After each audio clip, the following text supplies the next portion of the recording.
Now, if you remember in my full build guide that I did for the Kinetic Bolt / Kinetic Blast Deadeye, you might remember that I said something along the lines of, this wand is the one piece of gear that could get absorbently expensive, right? It's the one piece of gear that I do think could go up in price. And, well, if we're looking at, this is imbued wands with tier 1 local added lightning damage, we're starting at 40, 55, 90 divine for a single one of these. No modifiers on them, no anything, not crafted. It's literally just lightning damage fractured, right? 40 divine. And there's only 3 of these that even exist. And even if we go down here and I bring this down to like 125, we're still talking 17, 18, 19, 20. We bring it even lower, all the way down to 100. This is getting down into tier 3. This is still 8, 9, 10 divine. We can go lower once again, and I'll go down to 75. This brings us down into tier 4. Oh, being sold by Somad. That's kind of funny. But anyway, still 7 divine for this. Absolutely insane, right? Now, would I buy this wand for 7 divine? Absolutely not. Not even close. And that's because there's more than one way to craft a wand for this build, and the amount of benefit that you get from paying 7 divine for this base is just simply not worth it. So what we're going to do in this video is I'm going to show you 3 separate ways to craft this wand. One that would genuinely work in solo self-found, even though I don't recommend that you do that because it would be a long and arduous process, but no unobtainium type fractured mods or anything like that whatsoever. There is a method that uses just a normal wand, no fracture. I'm going to show you how to craft the fractured prefix one like you saw, but I'm going to give you a list of all of the different prefixes that you can use instead of local lightning damage, which are within 5 to 10% as good as local lightning damage. And then lastly, I'm going to show you a third wand that uses a fractured suffix that can be just as good, if not better, than a tier 1 fractured local lightning damage imbued wand. So before we begin with anything, we need to talk about the actual base of the wand, because the base is getting a little confusing for some people. So this is Craft of Exile. If you don't know what this is essentially a way to practice and test crafting through a website instead of spending your hard-earned currency in-game. So if we're in the emulator here and we go to create new items, let's talk about the base of the wand itself. So in my mind, there are 4 different tiers of bases that you could potentially use for this craft. The first tier is going to be the ideal tier. This is going to be starting with imbued wand. This is by far the best base for this build. The reason for this is that it has good critical strike chance, the highest attack speed that's available on wands, and the implicit is the highest spell damage available. Right below it in the ideal tier are going to be engraved wands. These have the same exact stats as well as just a little bit less spell damage, and then carved wands. These are going to once again have the same exact stats and a little bit less spell damage. The problem with the engraved wands and the carved wands is that these bases just don't really exist on the trade website because I think that filters are filtering them out. These would be just as good as an imbued one, absolutely no difference, but the bases simply don't exist. So for anybody who makes your own filters, as long as this build works, I do highly suggest that you add carved and engraved wands into your filters to be able to see fractured bases of those items. Those are the ideal bases. Let's talk about acceptable bases. These are ones that aren't as good, but you could still use them if you wanted to. One of those bases is actually a driftwood wand. It has some spell damage, the same critical strike chance as the previous ones, it is just slightly slower. Very, very unlikely that you'll find a fractured base with this. The other acceptable bases are going to be these bases from Heist. Now, these aren't the correct implicits as they are now. These still do have higher crit chance than the other wands do, but once again, a little bit lower attack speed. And on top of that, there is a wand that gives you 1 Endurance Frenzy or Power Charge every 6 seconds. And then the new updated Heist base is 2 Endurance Frenzy or Power Charges every 6 seconds. Those are the acceptable tier of wands that you can use. When we get into like the mediocre that I really don't suggest unless you have absolutely no other choice, we're going to be talking about Tornado wands as well as Serpent wands. These 2 wands are acceptable, but not that great realistically. They're much slower, same crit, added damage to spells and attacks is okay, and then spell damage is obviously okay. So these 2 wand bases are mediocre. This is the worst that I would accept for this build whatsoever. Every other wand on this, you should not use. Even if you see something like this Prophecy wand or these Omen wands, which have 8% base crit, they're way too slow and they are simply not worth it. On top of that, we need to talk about eye level. The only thing at the end of the day, besides people making mirror tier wands, and people making mirror tier wands are not watching this video, the only thing that matters at the end of the day is going to be that your wand is a high enough eye level to be able to roll top tier crit strike chance. So as long as your wand is eye level 73 or greater, you are more than fine. That's all you need to worry about with the base. So ideally, imbued wands, engraved wands, carved wands, with whatever fractured mod you're going to use, and it needs to be item level 73 or higher. Once you have a wand like that, there are 3 separate wands that you can craft. So let's start with crafting the first weapon, which is going to be the non-fractured wand. So we're going to go to one-handed weapons, we'll go to wand. If we're not using a fracture, we're going to be wanting to use the best base that we possibly can, which is going to be an imbued wand. This one needs to be at least item level 73, so you can roll the highest tier of crit. So we're going to be item level 73, and I'll show you on an item level 73 instead of some random higher one. Item quality 20, and we will proceed. So we are going to be essence crafting this. That's the first step. And we are going to be using these essences of zeal. The reason that we're using essences of zeal instead of using essences of loathing is that it's a little bit easier to naturally hit crit chance than it is to naturally hit attack speed. So our main goal is that we want to use essences of zeal on this wand until we hit tier 3 or higher crit chance. This may take a while. There's no real telling how long it'll take, but it took me 2 essences, okay? So ideally, the wand that we want is going to have just these 2 essences here, right? Now, most of the time when you roll this wand, as you saw what I did right here, it's not going to be completely clean. And realistically, you have 3 tools that you can use to remove various mods off of this wand. The first and most obvious one is going to be using annulment orbs. These are completely random and can cause lots of problems, but there is one situation where you have to use annulment orbs to be able to get a mod off of this wand, and that is if you have a 3rd bad suffix. Say for example, we rolled this wand, right? It doesn't matter what prefixes are on there. We've got attack speed, crit, but then we've got this burning damage. Realistically, the only thing that you can do here is you can just annulment orb it, and you have to annul and just hope that you get lucky enough to remove that final modifier. So that is the first way that we're going to clean this wand. The second way that we can clean this wand is, say that if we have like 3 random prefixes, right? So say we've got cold damage, attack damage, elemental attack damage with weapons, and let's say hybrid spell fizz, right? Say we've got this one. We have that one open suffix, and we've got 3 different modifiers here. So there is a guaranteed way that you will be able to not brick either of these 2 modifiers and remove one of these. And the way is going to be a modifier called cannot roll attack. So cannot roll attack modifiers. So it's this modifier right here, and this is a suffix. So what you would do is you would put this modifier on here. Our crit and our attack speed both have attack modifiers on them. You can see them right here. So now annulment orbs respect this modifier. However, there is one problem. Sometimes you're going to get prefixes that have attack on them, which means this won't work for them, but most of the prefixes that are available on these items, on wands in general, are not going to have attack modifiers on them. The second problem is that the annulment orb can hit this cannot roll attack modifiers. It is an option for it to hit that. So if you hit this, right there, as you can see, it took off cannot roll attack modifiers. I think this is a divine every single time that you have to craft it, so all that you need is to get one of those prefixes off, and then you're good. So we've managed to do it, right? So thankfully, it only took us 1 annul. It was like a 1 out of 3 to hit this, and we unfortunately got the bad roll first. However, once you've gotten to this step, you can do the next step of cleaning these items, which is going to be, as long as you have 1 open prefix, you can take off all of the other prefixes. The way that you're going to do this is you're going to craft suffixes cannot be changed, and then you are going to scour the item. This will leave us with just attack speed and just critical strike chance. Those are the 3 main cleaning methods to get to this base. The next step is going to be crafting 3 crafted modifiers, meaning that we'll be able to craft up to 3 separate modifiers on here, and then also crafting suffixes cannot be changed. So we'll craft these 2 modifiers on here. This is expensive. These 2 crafts together is 4 divines. So just understand that this non-fractured wand is not going to be significantly cheaper than buying a fractured wand, but if for some reason you cannot get a fractured wand by any means, you can save up enough money and craft this wand instead. And then what you're going to do here is you have 2 choices. Realistically, I think the best way to go about this is to use an Ashling Slam.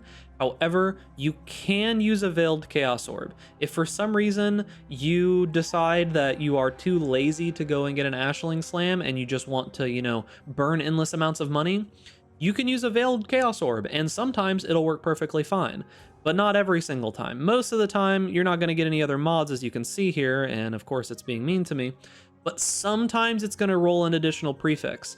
If you roll this additional prefix, you're kind of screwed because there's only really like 1 or 2 ways to save this, and it's going to vary depending on what happens, what mod you get. It's going to be very, very random. However, if we go a step back and we go from here and we use an Ashling Slam, this is guaranteed to do exactly what you want every single time. So no matter how many times you do this, it's just going to take off that suffixes can't be changed, and it's going to give you a veiled prefix every single time here, right? So once you've used Ashling on here, or you've used your Veiled Chaos Orb and didn't get any other prefixes, you're going to go ahead and you're going to craft spell damage. So we'll go down to crafted spell damage here, the highest tier that you can possibly do, and then we're going to craft local lightning damage. So we'll go down here to crafted lightning damage, get the highest tier that we can get, and then from here, every single time that you unveil this weapon, it is guaranteed to have Ellie Pin on it. So we'll unveil it, and you'll see that it has attacks with this weapon, penetrate elemental resistances. We'll do it again, Ellie Pin. Do it again, Ellie Pin. Right here. Do it again, Ellie Pin. Every single time you do this, it's guaranteed to have it 100% of the time. So this is your finalized weapon. You have attack speed, crit chance, you've got this veiled Ellie Pin on the weapon, and then you have 3 crafted modifiers, spell damage, and local lightning damage. This is the first version of the wand that requires no fractures. And if we open up the POB, you'll see that the non-fractured wand is only 1.2% worse than a tier 4 lightning crafted fractured wand. I don't suggest that most people do this because you should be able to get some kind of fractured prefix. There should be something that is available for you. You shouldn't need to do this. However, that is the first wand. The second wand that we're going to be crafting is going to be with 1 fractured prefix. Now, there are a bunch of fractured prefixes that you can use here, and I'll go through all of the ones that I think are worthwhile. So we're going to go ahead to a wand. This is where if things get expensive and you can't get the ideal base, you can do maybe a slightly worse base, but realistically, it's probably always going to be an imbued wand. This is just simply the best base, and I recommend that you try to stick with an imbued wand. Of course, as I said before, engraved and carved are exactly equal besides a little bit less spell damage, but these don't really show up in most people's filters, so they're going to be really rare. Now, when it comes to the item level here, 73 is all that matters. However, most likely if you're buying some random fractured wand, it's going to need to be the eye level of whatever the fracture is, so item level doesn't matter too much here. I'm going to choose, I don't know, 84 as just a random level. So now let's talk about prefixes, okay? We're talking about the prefixes that are worth fracturing. The 2 that you absolutely cannot fracture are going to be any kind of percentage increased elemental damage. These are going to prevent you from crafting spell damage on the wand, and also spell damage itself. To get a spell damage roll that is going to be better than just crafting it on here is absurdly expensive. These are insanely rare, and it's going to be just as expensive as lightning damage, if not more. So we don't want spell damage, and we don't want any of the elemental increased damages, okay? Mods that we can use are, of course, going to be local lightning damage. Local lightning damage is one of the better ones. If you can get tier 4 or higher, that's great, but these are super insanely expensive. Next on the list, interestingly enough, is going to be hybrid spell damage and mana. This modifier is actually quite good. If you can get one of the higher tier ones, talking like tier 4 or higher, this is the second best modifier that you can get on this wand as a fractured mod. Remember that spell damage scales our ability extremely well. Next on the list after hybrid spell damage and mana is going to be flat fire and flat cold. These are not as good, but they are about the same. They're a little bit worse than hybrid spell damage, quite a bit worse than lightning, but they are the next 2. And the final one that I would suggest is going to be increased elemental damage with attack skills. This is by far the worst out of all of the mods that I do suggest that you could use.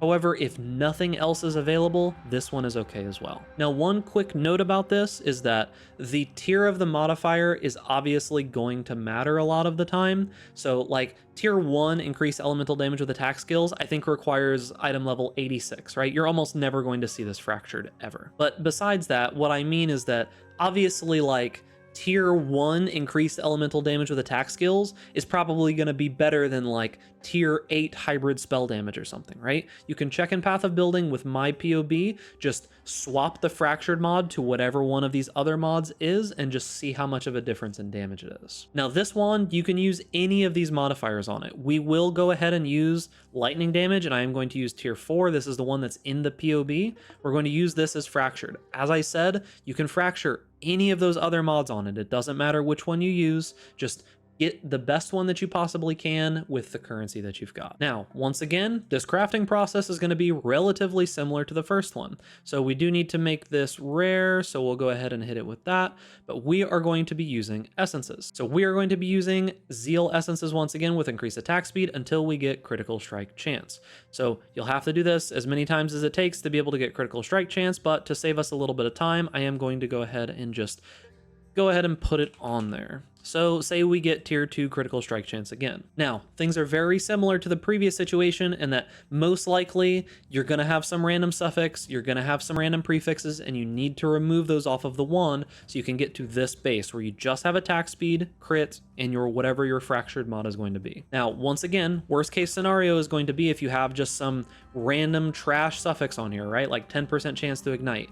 You are going to simply have to hit this with an annul and just hope it takes off the right mod, right? It's going to be a 1 out of 3, but that's all that you can realistically do. There's no other like certified way to be able to take this off super easily. If you have a single prefix on it again, say we've got like, I don't know, cold damage or something, you can once again go ahead and just craft suffixes cannot be changed and scour it. So we'll hit suffixes cannot be changed. We'll hit it with a scour and that'll take that prefix off. If unfortunately you have like 2 separate prefixes on there, whatever they might be, and you need to get both of these off, hopefully one of them is not an attack damage mod. If for some very unfortunate reason you manage to roll attack speed, crit, and then you have 2 attack prefixes on here, you're just going to have to annul it again. However, the chances of that are extremely small. So what you should be able to do is that you should be able to simply craft cannot roll attacks, and then you'll hit it with annuls again. Once again, this can take off the actual craft itself, so you may have to like recraft this a bunch of times, but eventually, as long as you're not super unlucky, you should be able to get that open prefix, and then you can do suffixes can't be changed and scour it, so we'll go ahead and do that now. So we do suffixes cannot be changed, and then we would scour it, and now we've got our base. So that is all the ways that you should be able to clean this base to get to this point. Once you're at this point, you're pretty much golden. All we need to do is multi-mod. So we've got 1 open suffix and we've got 2 open prefixes. So we're going to do 3 crafted modifiers. It's going to be right here. And then we are going to craft spell damage, which is going to be a prefix here. Do crafted spell damage of the highest tier, and then we're going to do Ellie penetration of the highest tier, which is going to be this one here, and then your wand is done. This is the same exact wand that's in the POB that gives you like the 150-ish million DPS. Right, so this is the last and final version of the wand, and that is going to be the fractured suffix, meaning attack speed or crit. And we're going to go ahead and do the same exact thing. We've got a wand here. If you're crafting this one, I suggest imbued, engraved, or carved. Imbued, once again, is ideal.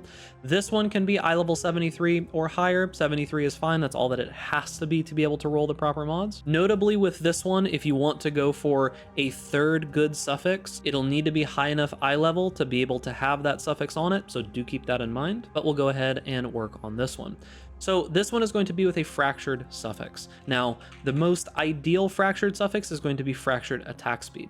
The reason for this is the same as before. Crit chance is a little bit easier to roll naturally than attack speed is. And this time around, we're going to be using different essences. We're going to be using Wrath essences here. These Wrath essences are going to give us essentially tier 1 lightning damage. So you're just going to be hitting this with these Wrath essences until you manage to land a crit chance mod. And then once you've got that crit chance modifier on there, you're going to have to clean off all of the other modifiers. And this step can be a little bit more painful than it is on some of the other ones. Now, obviously, if you're going to be crafting this one, I don't think that you should stay with tier 4 crit chance. I think that you should probably try to go for something like tier 2 or higher, if I'm going to be honest. This is an expensive craft, so you're really going to want to have the correct mods on it. Now, there are a couple situations that can happen with suffixes. If for some reason you want to try to use like Hinakora's Locks or like a heist enchant to be able to get a 3rd perfect suffix, you're going to need to get the suffix off of here right now, because You're going to need to use some extra crafts and a bunch of voodoo and such to be able to make it happen. Otherwise, if you don't care about that 6th mod, you actually will save 2 divines if you can just get some random junk suffix on here. So it doesn't really matter what this last suffix is unless you really want that last 6th mod to be perfect as well. Now here's the problem with cleaning this. So if you do have, say, some, I don't know, random, like increased cold damage, right? We'll put cold damage on there again. If you have an open suffix, you can guarantee take this off. Once again, you can just go ahead and do cannot roll attacks. You'd hit it with the cannot roll attacks here, and you'd just be annulling it until you manage to get that mod off. If unfortunately you did have a attack-based prefix on here, like say you had increased like elemental damage with attack skills, you can only RNG this off. There's nothing else that you can realistically do here. You can't just clean prefixes because you need to keep this essence mod. And when it comes to like the meta mods that you can craft here, there aren't any meta mods that are realistically going to be able to save you here. Like there's only suffixes cannot be changed. And then when it comes to suffixes, it's prefixes can't be changed, cannot roll attacks, cannot roll caster. We can't use this because it means that all of these are vulnerable and all of these have attack mods on them. So you would just have to annul it. And unfortunately, that means you've got to hit a 1 out of 3. And that 1 out of 3, if you don't hit it, means you got to reroll it with essences, which can get very, very expensive. You can see what I mean by it might be kind of a pain if you manage to get an attack-based prefix on there. Because how many times have I done this? Okay, so there you go. So your ultimate goal is to get the wand to this point. Now, unfortunately, we're not done with the RNG. So if you have a 3rd suffix, you can skip this first craft, but if you don't have a 3rd suffix, you need to craft can have up to 3 crafted modifiers. The next thing you're going to have to craft is you're going to have to craft suffixes cannot be changed. Either way, you're going to have to craft the suffixes cannot be changed, but you need these suffixes filled one way or another. From here, you have a 50-50 chance of either bricking the weapon for the most point or it being essentially safe. So you're going to have to use an Ashling Veil here. There's 2 situations that can happen after you hit this Ashling Veil. It can either remove the suffixes cannot be changed, which is what you want, that's ideal, or it can remove your essence modifier. We hit it. I'll try to show what happens if you hit the essence modifier. This is a bit of a rough position to be in because no matter what, this weapon cannot be like the ideal weapon. The best that this weapon could possibly be is as good as the non-fractured version of the weapon. So what I suggest that you do here is you go and check the price of these bases. So like attack speed imbued wands, if they are 2 div or higher, you probably just want to restart this from the essence crafting step. If they are lower than 2 div, you can go ahead and just take all of the modifiers off here. So you would just remove all of these modifiers, right? You would craft 3 crafted modifiers once again. We'd put this on here. We would craft spell damage, and then we would unveil it. It would guarantee us with elemental resistances, and then we just go ahead and craft lightning local damage. And then this essentially just gives you the same exact as the initial crafted wand, right? Like this is going to be the equivalent of a non-fractured base. If these base items are worth less than 2 divine, just go ahead and sell this one and go buy a new one. That is what I would suggest that you do with this. So if you do manage to hit this Ashling Veil, right? Like say you hit the Ashling Veil, and I'm getting very unlucky. You hit the Ashling Veil and it takes that off, right? What you're going to do here is you are going to replace the 3 crafted modifiers. So you're going to have to remove this first. You're going to craft spell damage. So we'll go ahead and craft spell damage on here of the highest tier, and then we will go ahead and unveil this. It should give us a guaranteed weapon penetrate elemental resistances, and then you've got a final suffix to work with. There's a couple different things that you can do here. If you already had some random suffix filled in from earlier, your wand is done. You can go and do whatever you want with it. If you do have a suffix here, the most reasonable thing to do, honestly, is to just close your eyes, say a prayer to Christ Wilson, and slam the item and see what you get. It's almost assuredly going to be a bad mod. There's very, very, very tiny chance that you get anything good. However, there are 2 things that you can technically do. These are both exorbitantly expensive to the point where I probably don't even recommend doing them. You would be spending so much money that it would be better to just make a mirror tier type wand instead. But the 2 things that you can do is you can use Hinakora's locks to basically see exactly what this Exalted Orb is going to do, see if it's going to be good enough or not, and then like refresh the Hinokora's Lock if it's bad. Or technically you can use the Heist Orbs that give you enchantments, and you can keep using those until you get +1 crafted allowed, and then you can just craft Global Crit Strike Multi on it. Both of those options are just insanely expensive. I think the Heist one is maybe a little bit cheaper, but neither of them are honestly really good options, and I just think that you should Exalt Slam and be happy with whatever you get. Now, this wand is the version of the wand that's going to give you 15.5% increased damage overall in the build compared to the normal Fractured Wand, and if you notice, even the Tier 1 Lightning Fractured Wand only gives you 11%.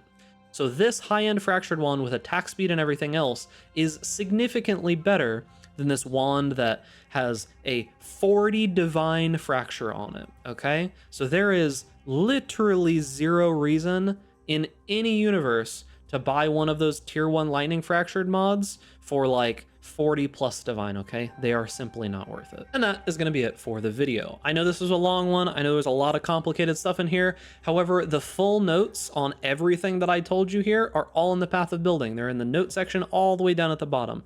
I spent quite a while this morning writing all of these up and trying to make them as concise and understandable as I possibly could. So if you appreciate all the work that I do on these kinds of things, make sure to give this video a like, subscribe to YouTube channel, hit that notification bell to stay up to date with all the latest videos, and stay safe out there in Rayclass. And I'll see you guys in the next video.